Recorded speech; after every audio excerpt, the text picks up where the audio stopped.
एक पुराने शहर के किनारे एक सुनसान हवेली खड़ी थी। वह इतनी पुरानी थी कि उसकी दीवारों पर काई जम चुकी थी, खिड़कियां टूटी हुई थीं और उसके दरवाजे हवा में खुद ब खुद चरमरा उठते थे। शहर के लोग कहते थे कि वहां कुछ अजीब होता है। रात होते ही वहां से अजीबोगरीब चीखें और फुसफुसाहटें सुनाई देती थीं। कुछ लोगों ने वहां एक सफेद साए को भटकते भी देखा था। रवि और अंजलि, जो रहस्यों को सुलझाने के शौकीन थे, इस हवेली के पीछे की सच्चाई जानना चाहते थे।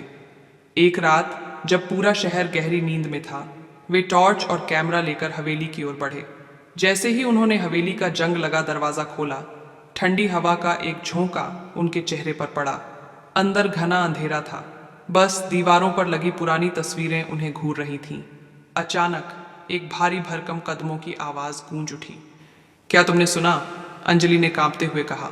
रवि ने सिर हिलाया और धीरे धीरे एक जर्जर कमरे की ओर बढ़ा। वहां एक कोने में सफेद चादर में लिपटी एक परछाई खड़ी थी। उसकी आंखें जलती हुई अंगारों जैसी चमक रही थीं। रवि और अंजलि के पैरों तले जमीन खिसक गई, लेकिन डरते डरते रवि ने हिम्मत जुटाई और पूछा, तुम कौन हो? वह परछाई धीरे धीरे उनकी ओर बढ़ी और एक दर्द भरी आवाज में बोली, मैं इस हवेली की आखिरी मालकिन हूं, विद्या। मैंने यहाँ एक भयानक गलती की थी और अब उसी की सजा भुगत रही हूँ। अंजलि ने हिम्मत करके पूछा, क्या गलती? विद्या की आत्मा ने धीरे से अपनी ठंडी उंगलियां हवेली की दीवार पर फेरी। अचानक दीवार पर पुराने समय की एक कहानी उभर आई। एक औरत जो हवेली की मालकिन थी, जिसने लालच में आकर अपने ही परिवार को धोखा दिया था। लेकिन जब सच सामने आया तो गांव वालों ने उसे हवेली में बंद कर दिया। वहां उसने भूख प्यास से तड़पकर दम तोड़ दिया और तब से उसकी आत्मा यहीं भटक रही थी।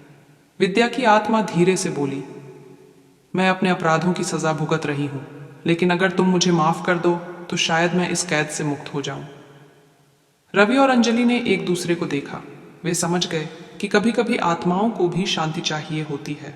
उन्होंने विद्या को माफ कर दिया और प्रार्थना की कि उसकी आत्मा को शांति मिले।